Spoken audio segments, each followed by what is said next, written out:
Life is so fragile, and we're constantly reminded just how fragile life can be, especially when we or a loved one is told we have cancer. Cancer survivor myself, I can tell you, we still feel very alone in this journey. There's a study that's been shown that patients who are socially isolated have a worse prognosis, have a worse outcome than patients who are socially interconnected. Buddies for Life is a non-profit cancer support group for those whose life has been impacted by cancer. We'll match you with the perfect buddy. Humor, hope, heart, and hugs. Humor, hope, heart, hugs, and a whole lot of love. We're offering you a free membership, so please sign up today. Share this with your friends and family, and support this community in every way you can. No one should face cancer alone. I am a chemo buddy for life. We are a buddies network. No one does cancer alone. Be a buddy. And we are all here for you as a community of love.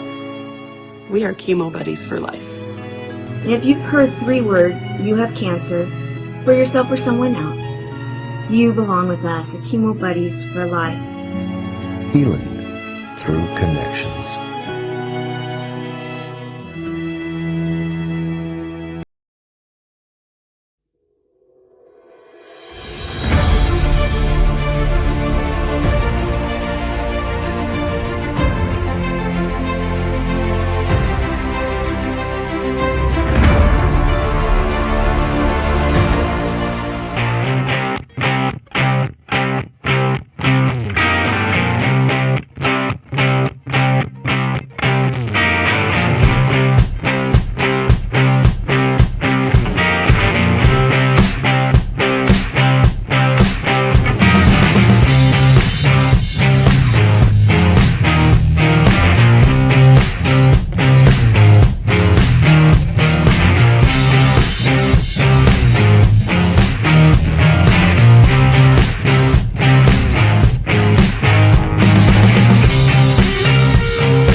Good morning. Good morning. Good Monday morning, everybody. I got my coffee going this morning, so I am feeling energized and excited about this upcoming week. Okay, it's Monday. So just like every single week, I tell you, make Monday the most exciting, your favorite day of the week, because you get to start all over again. Remember, every single Monday is the beginning of a new week. This is going to be an incredible day. This is where you take a look at that to-do list and say, yes, I'm going to tackle that biggest problem, get it done right now, so that the rest of the week is just fun, fun, fun, fun, fun. Good morning, Barbara. Good morning, everybody. Okay, my name is Marty Jalove, and I'm right here on the Diamond Factor Experience with my show called You're Selling Too Hard. Okay, now before you start thinking about, oh, well, I don't really sell. Yes, we all sell. We always sell. We're always selling. Okay, I don't care if you are selling a product or a service, or you are just trying to convince yourself to get up on a Monday morning and just go out there and start tackling those piles that are sitting on your desk. No matter what you're doing, you are always selling. And my friends, if you are not having fun every single day, then you are selling too hard. So let's get right into this. I've had my coffee. I hope you've had your coffee. I want you to grab some paper and pencil or a pen and take some notes today, because today I really want to have a lot of fun with you today. It's important that we have some fun. Behind me, you see this picture of this playground. I started thinking about it. Remember years and years ago when we were in school and you would have that break in the middle of the day and you'd get to run outside and have recess and you could play on the playground, just have so much fun. Okay, during our workday, we often are so stressed out that we forget to take a break. We forget to give ourselves a little recess time, a little play time, a little time to just push the work away, enjoy life, reconnect with our passions and the things that we love so much. We often forget to do that. And I want to remind us to always do that. And more so, when you reconnect with that stuff that makes you happy, that playtime, that stuff that brings the big smiles to your face, when you reconnect to those things that bring you joy and happiness, you connect those to what you're doing all day long, your joy will multiply beyond belief. Your work, your productivity will go through the roof, because you've got to connect what you absolutely love and what you're doing, and you got to bring those together. Now, not all of us can do or have a job where we're doing exactly what we love to do. Okay, not all of us can do it where it's a perfect fit. But I guarantee you that you can make that connection. You can find the things you love to do and connect them to what you do for a living, and make your life just more joyous, more happy, just all the time, because you need to be smiling. Okay, it works both ways. If I'm happy, I'm smiling, and if I'm smiling, I'm automatically going to start feeling happy. So you can see how excited I am about the playground.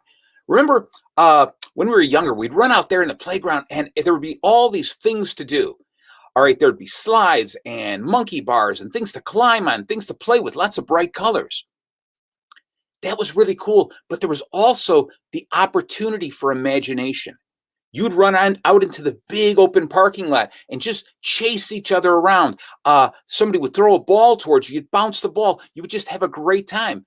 And before you know it, what happened was kids started realizing, hey, I like this more than I like this. I like this more than I like this. And games started forming. All right. And what happened was then the kids started going, hey, let's go play that ball game at recess. Hey, let's play that same ball game on the weekend. What started out with just running and playing and just getting that energy, what these children did is the same thing I want you to do.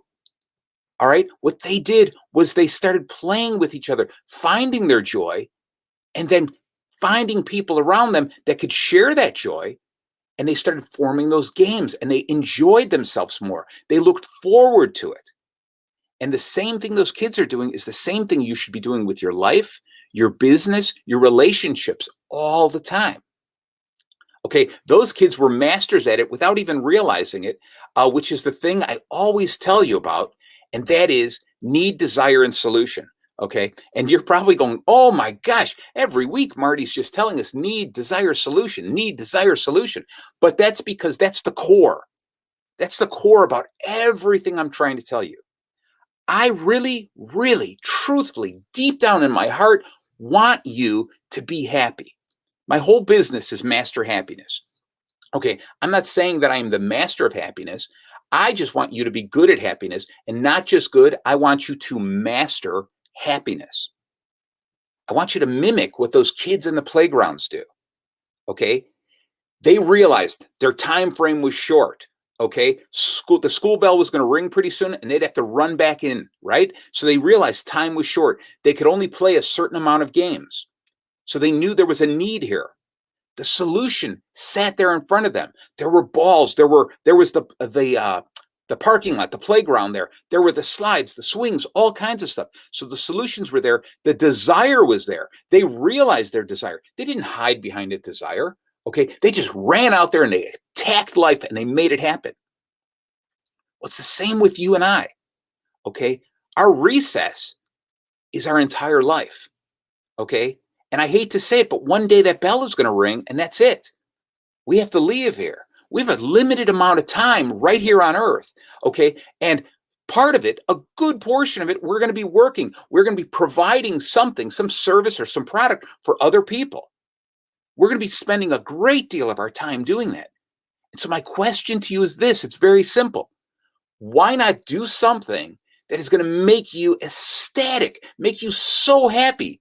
All right, bring joy into your life at the same time you're bringing joy into other people's lives. Mimic what those kids in the playgrounds did. They ran out there. They said, we've only got a short period of time. Let's go out and have fun, fun, fun.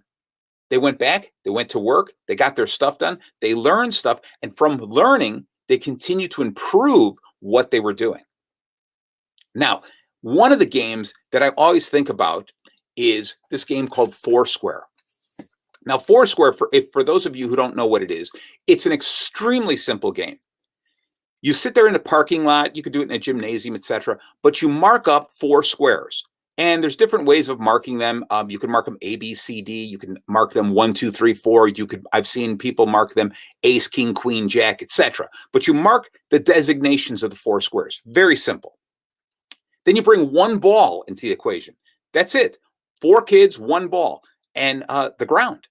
So it's such a simple game. All right, somebody created this game and just organized it to have fun. And what I love about this game is, other than the simplicity, is the fact that what you did was there was an opportunity for you to get into the game. All right, if you had more than 4 kids, the kids all stood on the sideline, the extra kids, and they waited to get into the game.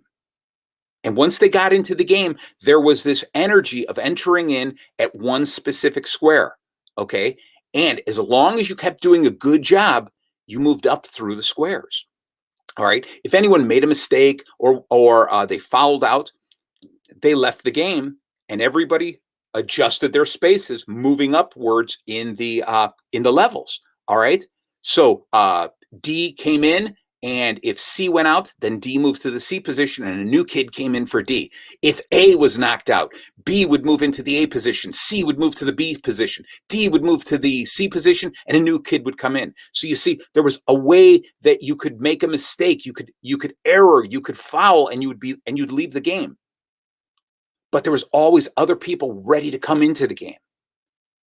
Now, the beauty of this whole thing was there was a combination of I'm working for myself, okay, I'm my own, but I'm against a crowd, but I'm also got a team feel to it.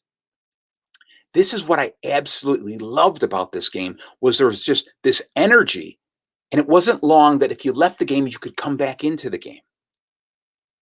Now, I look at this and I think, how about all you entrepreneurs out there? How often have you created a business plan, an idea, and you jumped into the game and you said, hey, this is who I am. This is what I'm doing. I'm selling shoes today. All right, you gave it a shot. Maybe you started doing pretty good and somebody moved out of the way. Somebody who was selling shoes maybe moved out of the way and you moved up into the ranks and you were suddenly, I'm doing really good. But maybe then you made a mistake here and there and you were out of the game. But that's okay because you still had that entrepreneurial spirit. You still had that kid inside you. So what did you do? You said, I've got another idea. Today I'm selling ties. And you jumped back into the game and you worked your way up. Well, the cool thing about Foursquare was this, that at first you felt like you were working your way up. But in reality, all 4 squares while the game was being played were all equal. A did not have any advantage over B. B had no advantage over C. C had no advantage over D. They were all playing the same game. They could all foul out or they could all keep playing. And so that's the same with the marketplace. As long as you keep playing the game, don't worry so much about the other players. They're doing good. Congratulate them and do the best that you can. So I'm going to talk to you about a couple of other 4 squares that I want you to think about for your business. And the first one is one of my favorites. It's how you deal with customers. Let me grab the sheet here. Here we go. It's our customer sheet. All right. And what we've got here is at the top in this corner here, you've got your current customers that you're offering your existing products to. Down here is you've got your current customers, okay, that you're offering potentially new products. Maybe you want to expand your business. Over here, you've got future customers that you're offering your existing products, the things you're an expert in. And then down here is your future customers, okay, again, your future customers that you're offering potentially new products. So there's growth there. Now, what I tell people to do is when I work with businesses and I tell them, all right, let's start seeing how we can build your business, how you can make your business grow. This is one of the first sheets I give them, this one right here. And I give them it's a quick worksheet where I want them to brainstorm. And in this first square, where I've got the current customers and your existing products, again, let's say that you are a shoe salesman. Okay, let's just say that you're a shoe salesman and you own a shoe store. All right, so your existing products are shoes. You're doing a great job, and you've got regular customers. You've got customers that come in on a regular basis. So what I ask you to do is take this sheet and write down 10 customers, 10 names that you know come into your shop on a regular basis and buy your shoes. Okay, and what you should do is be able to list those 10 very quickly. Because if you can't list 10 customers that you can rely on for repeat business, then that means your business is all based on knocking on doors, calling in new people. Okay, you've got to create a scenario in your business where you've got a lot of current customers who want to continue to do business with you. That's what's so important. And this is your bread and butter. Okay, this is the stuff that you know, all right, I've got a certain amount of income. It goes up and down, but a certain amount of income that I can rely on. And that's what your basis is. And you've got to really take care of those people. Too often in business, what we do is we ignore those people and we go, I'm just concentrating on new business. I'm concentrating on new business. And we kind of ignore them. And we offer these sales and these big deals to new customers. And we say, oh, you can, if you know, the first time you buy from us, you're going to get this big, big deal. And the existing customers are like, well, how come you're not treating me special? I've been loyal to you over all these years. Okay. So I urge you, number one, that's your bread and butter. That's your house. That's your shelter. Make sure you take care of them. Do not let them fall apart. Treat them extra special, because those are the people who are going to give you referrals. Those are the people who are going to bring you additional business. Okay. Those are the people. What you're going to do is you're going to say, I promised you this and I promised you that, but I'm going to deliver this. Okay. Because when you go after new customers, all right, they're going to want to talk to the existing customers who are going to say, man, once you start working with Marty, man, you think you're going to get this and this, but you get this. You want your existing customers to be your greatest salespeople. Now, once you do that, and you're an expert in your existing product, okay, so I'm the perfect shoe salesman, okay, or I'm the perfect sales and marketing coach, okay, so that's my existing product. So what do? I go after future customers with my existing product. And I'm able to do that with experience. Okay. I'm able to say, I'm experienced in this. And this is what I sell. I sell that through everyone knows me. I've got great referrals. You should trust me too, because all these other people, my current customers, love me and trust me, and I treat them wonderfully. You want to be there. That's a great growth opportunity. And that's how you sell to them. Next, down here, you've got your current customers, and you're going to expand your line. You're going to start offering something new. So now let's say I'm a shoe salesman and I say, okay, I've decided I'm going to sell shoelaces. I'm going to sell socks. I'm going to sell, maybe I break into ties or something like that. Anything that is related to the shoe business that I can offer to my current customers. So what I look at here is my current customers, they trust me. Just like up here, we're selling with experience. Down here, we're selling with trust. All right. So you trust me. So you come here, you buy my shoes. You should also take a look at this, this, and this, these new products.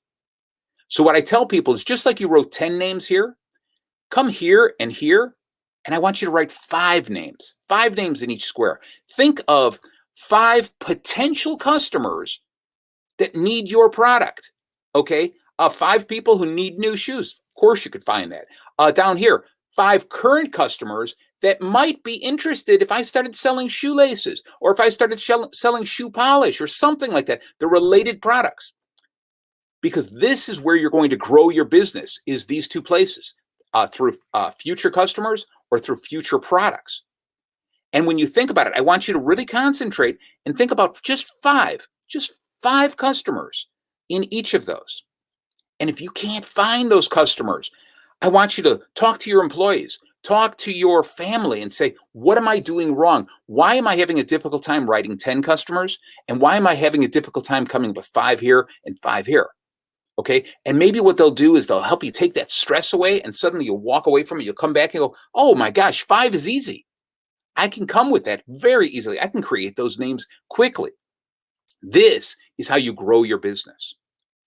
Now, remember, I told you it's all about fun. It's all about fun. And I'm talking about this, and you're thinking, oh, I'm getting a little stressed out about this. But you don't have to be stressed. Here's the fun part down here. Future customers. Remember, I'm not talking about potential customers. I'm talking about future customers. They are going to be your customers with your potentially new products.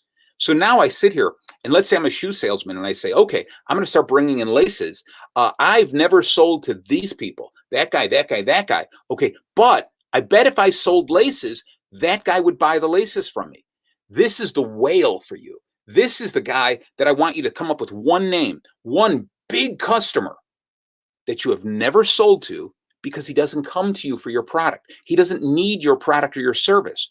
But if you expand your line and you offer some fringe products, something else, that customer you might be able to land. Now, that customer is going to take the longest for you to land because he doesn't have any trust in you. You haven't built any rapport. He might know of your experience, but again, there's no connection there. But the fun is put that guy's name on the board. That's your most wanted. That's your guy that every morning you look at and say, today might be the day. Today might be the day. And you're going to go after him. This is where the excitement goes. If you've got a staff, I encourage you, each one of them, to create a whale. Create one of those people who is incredible to go after. Remember, this is a person you've never sold to. He's not a customer. Maybe he's bought from you in the past, but he's not a regular customer. And you know that you could possibly, okay, I love that. You know that you could possibly, maybe, land him and turn that person into a customer if you expanded into these fringe products. Okay, so I want you to think about that. And what you do is with all your employees, I want you to each of them assign their whale and have a contest. Who's the first one to land their whale? Okay, get together in your sales meetings and start talking about what's going on. How are you reaching out to them? What are you doing? Do you need my help? How can I help you? Hey, this is what is working for me. Maybe you should try it. You get this camaraderie in your company going after the whales. Okay. And then once you do that, it's just so much more fun to do the regular business. It's so much fun to go back into school and do math and science, etc., and take care of those current customers with your current products. It's more fun to go after your future customers, and it's more fun to go after, introduce new fringe products to your current customers. Okay, so I urge you, go after those whales. Have some fun. Okay, what's the worst that happens? You don't get the person, or maybe it takes you a year to close them. But if you didn't first start, it would have never worked. If you never climbed the ladder, you'd never go down the slide. Okay, if you didn't push your way all the way back on a swing, you'd never swing forward. All right, there's lots of reasons. Just try it. What's it going to hurt? All right, now you say, all right, well, that's great, Marty. I love that, but I don't know how am I supposed to really do that. So I bring up another set of 4 squares, and that is your strategy. Okay, I want you to take a look at this, and I've got another sheet that does the same thing where you brainstorm. And the top 2 sections are your strengths. I want you to really think about what you're good at. Are you good at customer service? Are you good at maybe you've got vehicles on the road so you can bring your product or service to them? Maybe you're neat and tidy and you come across very professional looking. I want you to think about that. Maybe you are good at answering questions quickly. Okay. Maybe the products you offer are superior to other people. So those are your strengths. Then I want you to be honest down here and come up with a list of your weaknesses. The things where you're like going, man, I'm just not as good as I thought I could be at this, but that's okay. Identify them, because I promise you, your competition is identifying your weaknesses. Okay, so be the first person to identify your own weaknesses and see how you can turn your weaknesses into strengths. Okay, now a lot of people talk to me and they say, well, Marty, all right, so you coach sales and marketing small businesses, but you're a solopreneur, a single owner, and that's got to be really rough. Yes, in some ways, that's a really tough position to be in, and I can't compete with people that have full staffs, but I can turn that weakness into a strength by telling you that when you work with me, you get this one-on-one connection. And I give you all of my attention. Okay, I give you all of my expertise. You're not dealing with a small underling who's learning the business. You're talking to the person who owns the business. So that's how you turn a weakness into a strength. Now, every set of quadrants, every 4 squares are set up with the strengths and weaknesses. But over here is defensive and offensive. Okay. And when I say offensive, I don't mean you're insulting anyone. Not at all. What I'm saying is you're going after business. Here, you're defending your current business. Remember, we talked about that is the business within you, how you're protecting your current customers. And over here, how you're going after new customers. All right. So just think of that. What are your strengths? What are you good at as protecting your customers? What are you good at for going after customers? What are you weak at in protecting your customers? Maybe you have no plan of protecting those customers. You don't have anything that you can offer them that goes above and beyond. You better start coming up with a strength there. Over here is going after new customers. Maybe you're weak at it. If you're weak at going after new customers, your business will slowly disappear because whether you like it or not, your current customers will slowly disappear. They will either die off, they will stop needing your product or service, or they will be pulled away by competition. So if you're not constantly going after new customers, at least putting the word out there, if you're weak at going after new customers, you're going to slowly go out of business. Okay, so I want you to be really strong there. All right. Lastly, is I'm going to offer you one more thing, and that's how do I organize those tasks? And I'll go kind of through this one quickly. Is I want you to take the same set of 4 squares and think about this. These are my tasks. Well, at the top, you put your urgent tasks, the tasks that need to get done today, the ones that I absolutely need to do. The bottom ones are the ones, there's no rush. They're still in the idea stage. Like maybe that would be a good thing, but I don't need to do it right away. Okay, so you've got the really urgent ones, the things I've got to get it done today. All right, biggest customer sent me an email. I've got to answer them. That's an urgent one. Okay, maybe it's, we've been running the ads over and over and over again, and someone said, hey, did you think of instead of red, maybe changing the color to maroon? Okay, well, that's not such a rush right now. It's not really affecting you too greatly. So let's put that down in the no rush. Now, over here, you've got the stuff that's important. Okay. And over here, you've got the stuff that's unimportant. So I want you to think about that is once you lay those out, you take a look at this and you've got this stuff is your high priority. It's important and it's urgent. Over here, it's not so important. Okay. But it's urgent. So those are the things you delegate. Down here is if they're important and they're urgent. So you start planning for those in the future.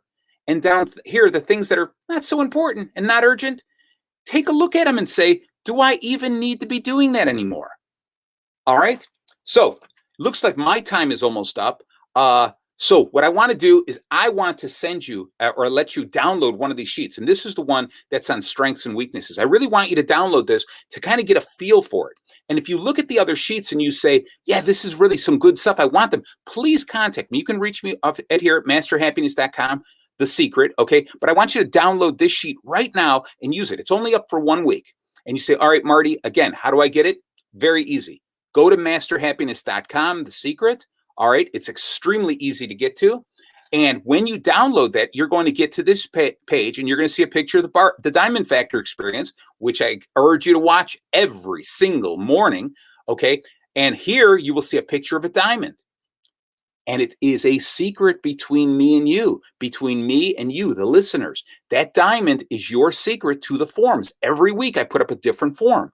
They're only up for 1 week. So I want you to click on that. I want you to click on that and you will download that form, use it, and then reach out to me. Call me and say, Marty, this has really helped. Or Marty, it's not helping me. Maybe I'm using it wrong. Or if you want the other forms, give me a call. All right. So either way, I want you to go out there and have fun. Pretend you're back on the playground again. These forms are all 4 square, and I want you to think of that game, bouncing that ball and enjoying yourself. And no matter what square you are in your business, no matter where you are in your business, please just keep having fun. Okay? So as always, I'm Marty Jalove with Master Happiness right here in the Diamond Factor experience, and reminding you, no matter what you're selling, your product or your service, or you're just selling, you're contemplating moving on to shoelaces. Okay, no matter what you're doing, if you're not having fun, you, my friend, are selling too hard.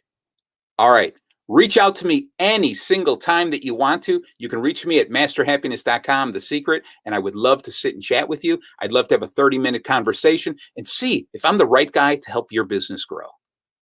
Okay? So again, have a wonderful, wonderful Monday. Make this the absolute best week of your life because you've got the chance to do that. It is all up to you. And don't forget, take a break. Go out on the playground. Sit on the swings again. I promise you, you'll enjoy it. So thank you. Have a great, great rest of your week. Bye-bye.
Hello, my queens. It's Trish Carr from Women's Prosperity Network, and I'm so happy to be here on the Diamond Factor once again.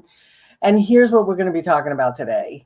Today, we're going to be talking about speaking for fun and profit. When you speak to groups, you really maximize your time. You have the opportunity to connect with more people. And you also have the opportunity to create a relationship with more people. And that relationship is with people who love you and want to work with you. And if they don't want to work with you, well, I'm going to show you how. Because, as Marty said, you might be selling too hard. So what I would really love to share with you today is how you can really add value in your talks and stay away from the deadly blunders that people make in public speaking. You know, I'm so glad that you took the time to be here with us today. I know that there's many things you could be doing today, but instead you are here focused, paying attention, because you being the best that you can be in your business and your life is the most important thing. And here's something that I learned from Warren Buffett, who is, many of you have heard of Warren Buffett. He's one of the wealthiest people in the world. I believe he's the 6th wealthiest person in the world. One of the things I love about Warren Buffett, he's a He runs Berkshire Hathaway. It's an investment firm. He's an older man, been here a long time, built his wealth from the ground up. And he's also really down to earth. He's the kind of person who still drives a regular car. He ensures that his children all have jobs and work, so they're not living on trust funds. He really believes that, working to get what you want is the way to get what you want and keep what you want. And one of the things that he said that I will never forget hearing is that the easiest, fastest way to improve your wealth, in fact, he says the easiest way to make sure that you can increase your wealth by a minimum of 50% is by honing your communication skills. So that's what we're here to do, is to hone our communication skills. And everything I'm going to say is relevant to speaking to a group of people if you're on a stage, or speaking to a group of people if you're on Zoom and doing an online discussion, or perhaps you do short, brief, real quick videos to give tips on Facebook or Instagram or TikTok or any of the social media platforms. Or perhaps you do videos that end up on YouTube or on your website. And if you are speaking just one-on-one, these things work too. Many of us make presentations, and those presentations are sharing with a corporate board, for example, what our proposal is, or you're just dealing with 2 or 3 people and sharing what your proposal is. So these would apply in those situations as well. So let's get into them. I'm going to give you 5, count them, 5 deadly blunders that speakers make so that you don't make them, and give you some suggestions as to how not to do it. So number 1, get your pen, get your paper, let's go. Hands on your keyboards. Number 1, not connecting with your audience is the number 1 blunder that speakers, presenters, one-on-one conversers who are doing their best to show the benefits of their product or service, not connecting with the human beings that you're dealing with and focusing only on your product is a deadly blunder. Because you want to make sure that you change your focus, especially those of you who are speaking from a stage. Change that focus from me to them. So many times we're concerned with, am I going to say the right thing? How am I going to remember what it was I wanted to say? Our brains are going, and it's really about changing the focus from inward to outward, from me to them.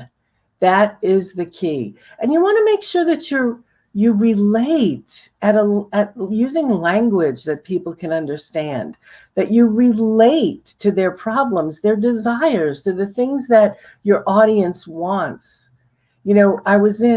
I love this. I was in Scranton, Pennsylvania a few years ago, and I was at a Red Robin. So for those of you who are familiar with a Red Robin, or for those of you who aren't, it's a hamburger place. It's a better level. It's certainly not a McDonald's or a Wendy's. It's a sit down. They specialize in great hamburger place. And this is in, like I said, the middle of Scranton, Pennsylvania. And as I walk in, there's a table, and on the table are flyers. And I pick up one of the flyers and I read it. And I had to read it a couple of times.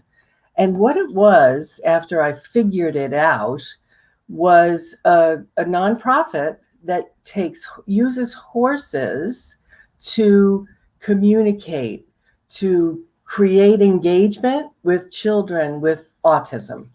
It was wonderful. And it was, they were asking for donations, and they were doing a special event. But here's the thing, I had to read it twice because their influential communication skills were not apparent on that flyer. Instead of speaking to me like a person who lives in Scranton, Pennsylvania, who works a job every day, who goes home and watches TV and has dinner with their family, they talked to me like I was a scientist. Here's what they said. I still have the flyer. It says, Our mission is to provide equine therapy for autistic children. I was like, good, I understand that. But equine therapy might not be a word people can relate to. I just happen to know the Latin equine is horses, right? So anyway, so I go on to read further. This therapy has shown evidence-based efficacy, and research and observational findings show that equine-assisted therapy yields a variety of psychotherapeutic benefits, such as self-efficacy, self-concept, communication. I'm like, what? What are you saying? So use regular people words. Use the words that people are used to hearing. You know, remember, USA Today is one of, if not the most popular newspaper in the United States because it speaks to people so they understand it. So be sure that you are speaking as if you are writing for USA Today, because nothing is more important than connecting with your audience. This is my book, and it's called It's Just a Conversation. It's just a conversation, what to say and how to say it in business. And one of the things we talk about in here is exactly that. So what we wrote was, rapport is absolutely necessary for any successful business conversation. Without rapport, sales don't happen, negotiations don't work, job interviews don't succeed, and businesses stop thriving. So in the book, we talk about all of those things. How do I sell without being salesy? How do I negotiate and hold my position without coming across as angry about it? How do I talk to my boss about getting a raise? How do I deal with the person next to me who might have bad breath? How do I make a cold call and get past the gatekeeper? How do I make a warm call and get the sale?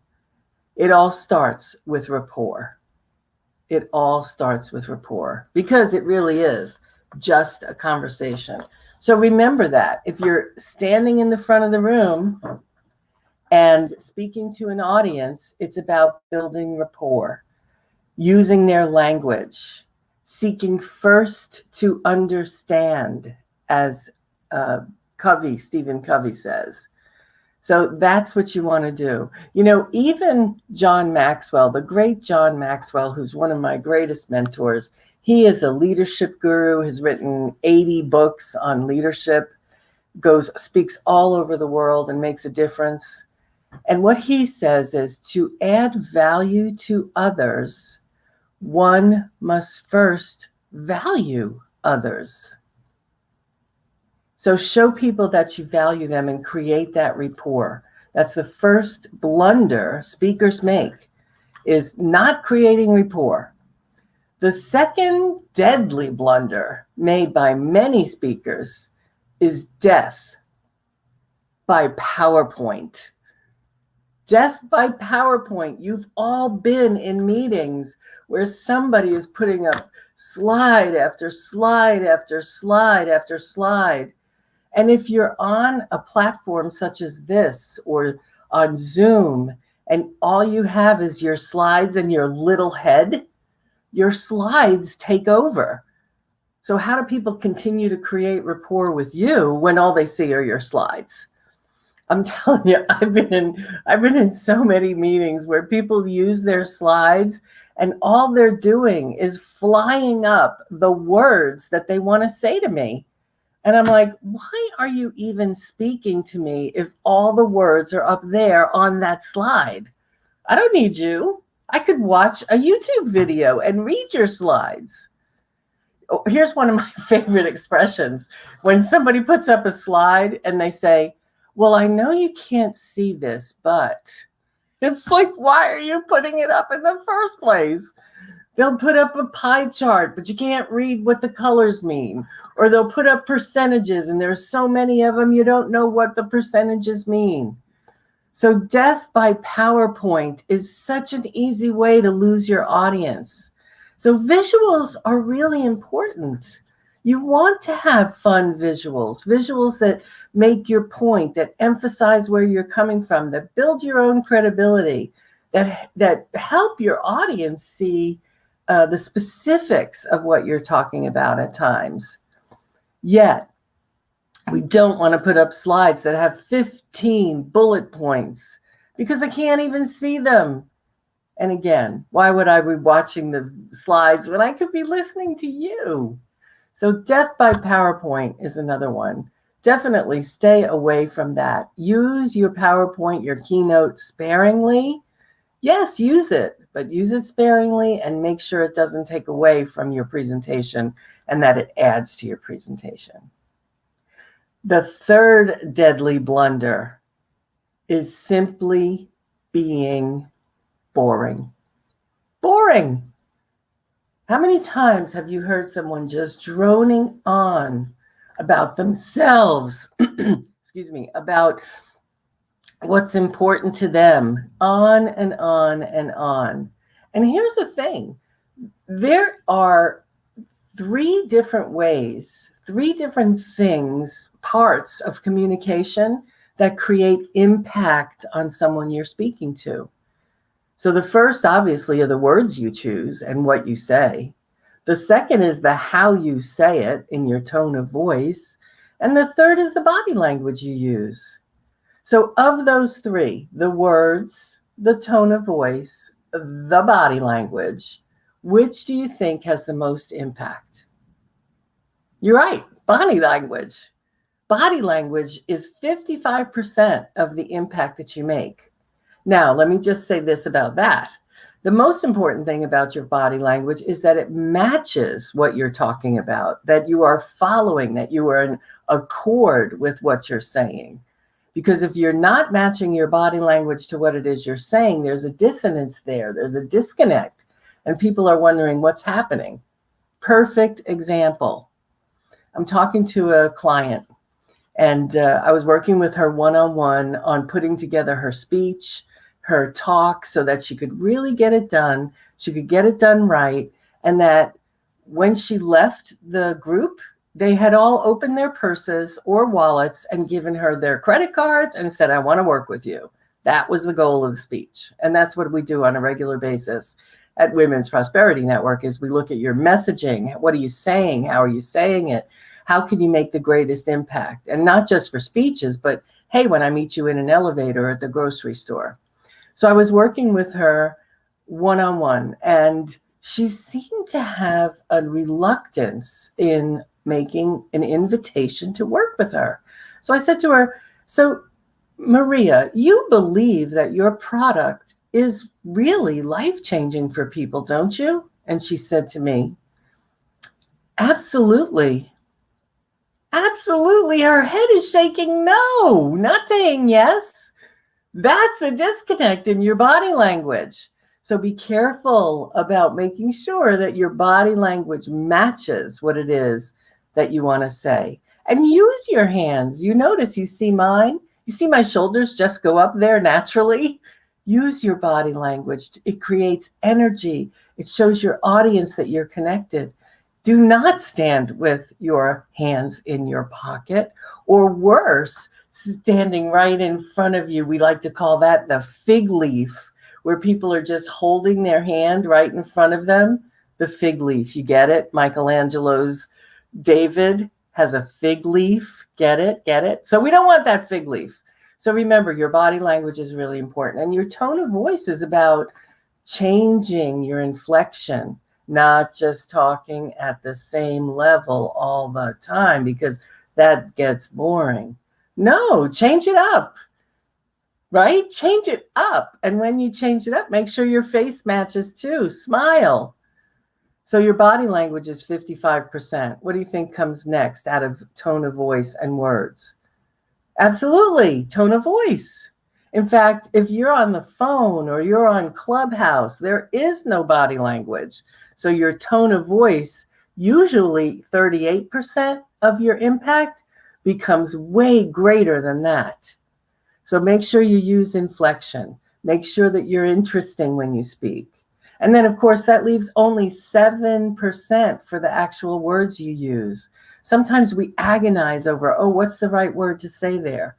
Well, just know that oftentimes it's not about the right word. It's about the right tone of voice, the right body language. And yet, be aware that one word said to the wrong people can blow you out of the water.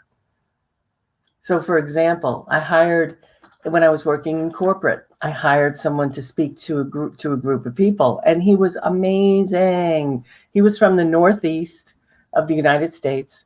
He was fun, interactive. Everything was great. Loved him. And everywhere we went, he got rave reviews. We would give people a form. How was it? What did you like? Well, I went to Alabama. And I'm from New York originally, and I lived in South Florida, which is South New York, a lot of people say. So being in the South was a different experience for me. And after the speech in Alabama, the form that people filled out, somebody said, too many hells and dams. Too many hells and dams. Never occurred to this Northern Yankee that you don't use those words in the South. So sometimes the wrong words can blow you out of the water. It was difficult for that person to hear the message because all they heard were the hells and dams, which there were a few of them, absolutely. But one of them could have made that person turn off. So consider, what language am I using? What's the area expect in terms of the words I say? So again, even though it's only 7%, it's important that you pay attention to what you're saying. The first blunder, again, was not connecting, not building that rapport. Number 2 was death by PowerPoint. Number 3 was simply being boring. Simply being boring. Number 4 is losing focus. Losing focus. And that can so easily happen. We can so often be just pushed off of what we wanted to talk about. Something happens in the audience. How do you stay focused? Staying focused with your audience is key, because if they see you trail off, if they see you forgetting what it is you're going to say and not managing that in a way that is self-deprecating, that people can relate to, if you lose what it is you're talking about with your audience, you're going to lose your audience. So losing focus is key. And one of the ways to stay focused is to work from a great outline, is to really do the preparation that you want to make sure you get done. So again, I urge all of you, and I mention this every time we're together, I invite you to get the formula. Oh, my browser lost its connection. And hopefully you can still hear me. I'm going to go ahead and get my camera back on if I can. There you go. And losing focus was exactly what I was talking about. So you don't lose focus when you have a great outline, when you have a formula that you use every single time. So be sure to go to speakingforfunandprofit.com.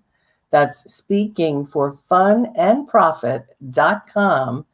and get your presentation profitizer formula.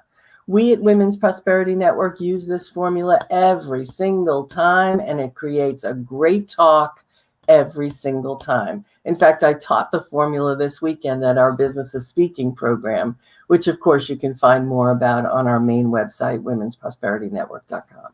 So go to Speaking for Fun and Profit. All right, so losing focus is number 4. Number 5 is waiting till the end to sell. Now you're thinking, what are you talking about? You're supposed to wait till the end to sell. Yes, you're going to wait to the end to encapsulate everything that you have said up until this point, and from that to invite people to work with you. Well, that's great, but the best way to sell is to be selling all the way through without being salesy. What do I mean by that? I mean that you seed, and this is a concept that you'll learn more about when we work together at Women's Prosperity Network.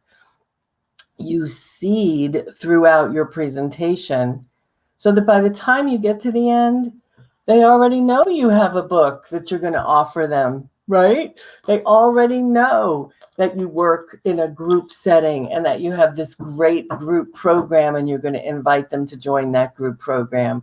Or they've already seen you hold up your product multiple times and you've shared over and over what a great service or benefit it will have for them.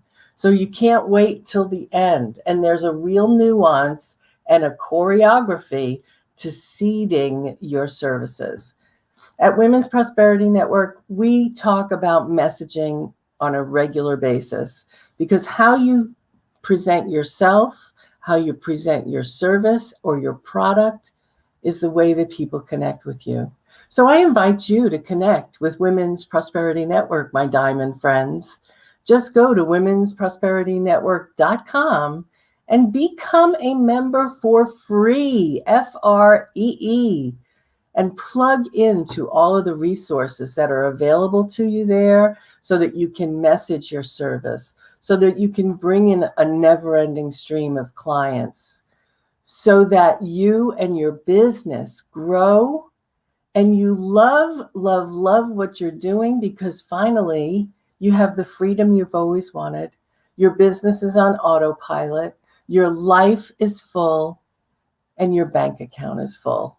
So I urge you to go to womensprosperitynetwork.com and click on Become a Member for free and join us. And remember, stay away from these 5 deadly blunders. Number 1, not connecting with your audience. Number 2, death by PowerPoint. Number 3, simply being boring is not going to get you people saying yes. Number 4, losing your focus, forgetting what you're going to say, getting off track. And number 5, waiting till the end to sell. Thank you so much for your time today. I know that when you put these 5 deadly blunders into action to avoid them, to be aware of them, you will be an amazing speaker. And like Warren Buffett says, you will increase your net worth by 50% or more. Thank you so much. Have a fantastic day. I'm hanging on your every word, the love inside, I feel it burn. I've never felt this way before. I've had a taste, now I want more. So here we are, just you and me. I'm overwhelmed when you touch me. You talk so sweet, I hear the sound, 'cause when you do, my feet won't touch the ground.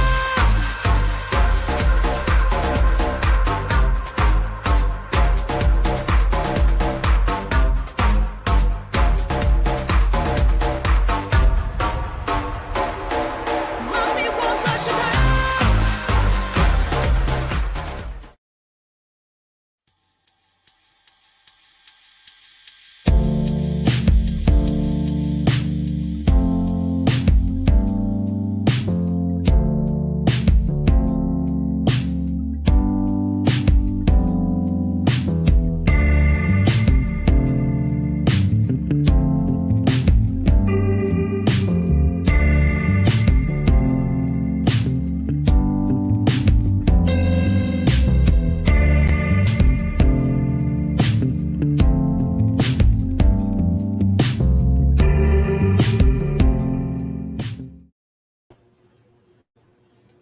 Wow, wow, and wow.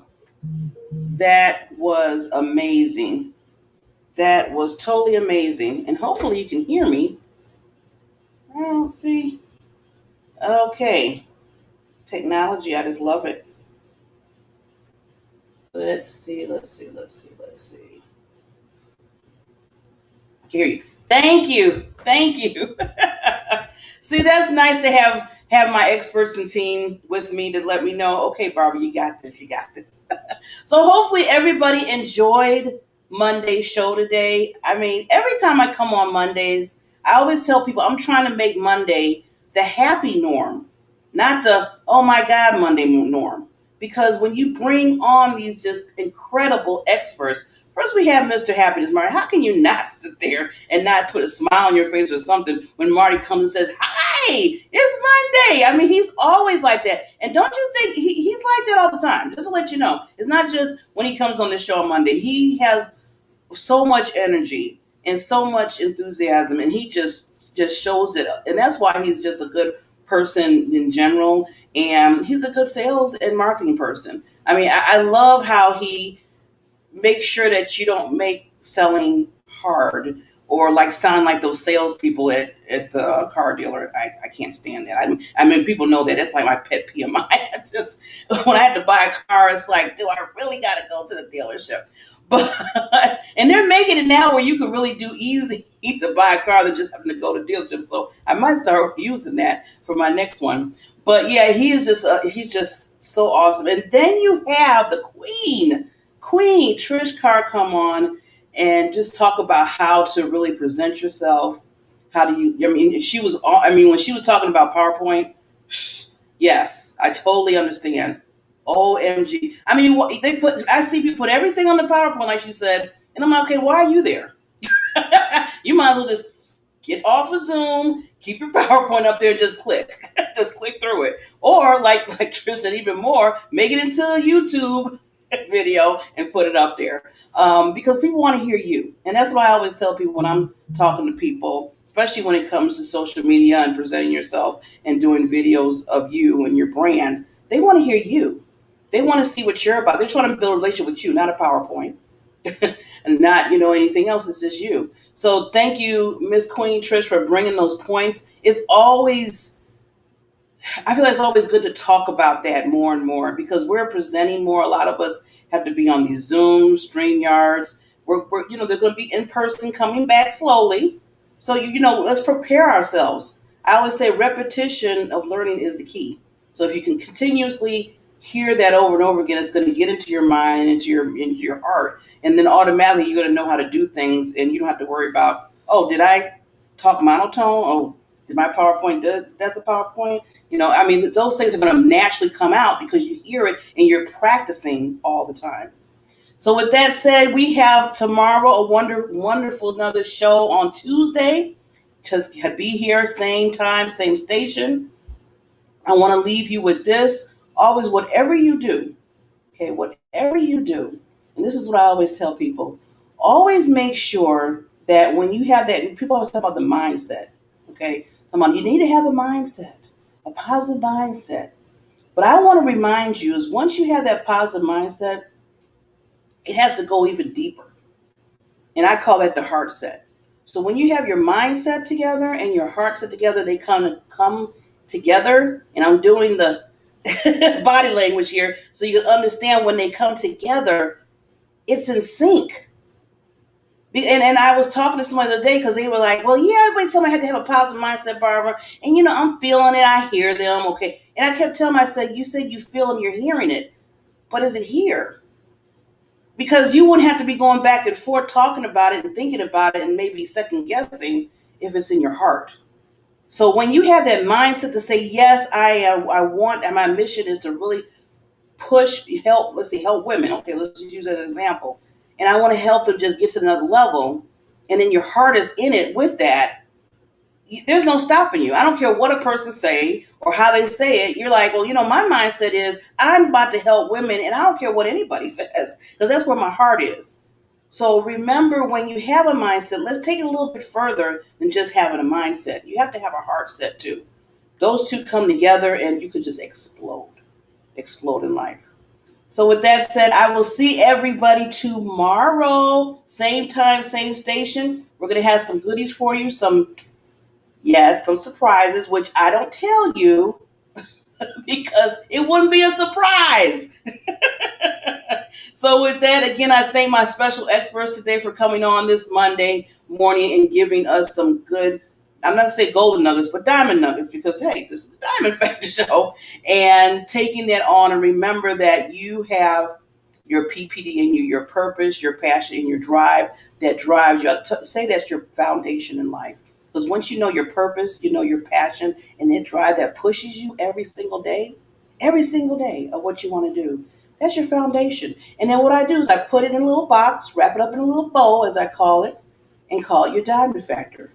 And then not just for yourself to build you up and to understand and keep reminding you of who you are and what you're doing in this world, because you're important, you're amazing, you're wonderful. Then you take that and you take it to everybody else in the world and help each other out. And let's be the lighthouse for each other. With that case, see you tomorrow. Bye.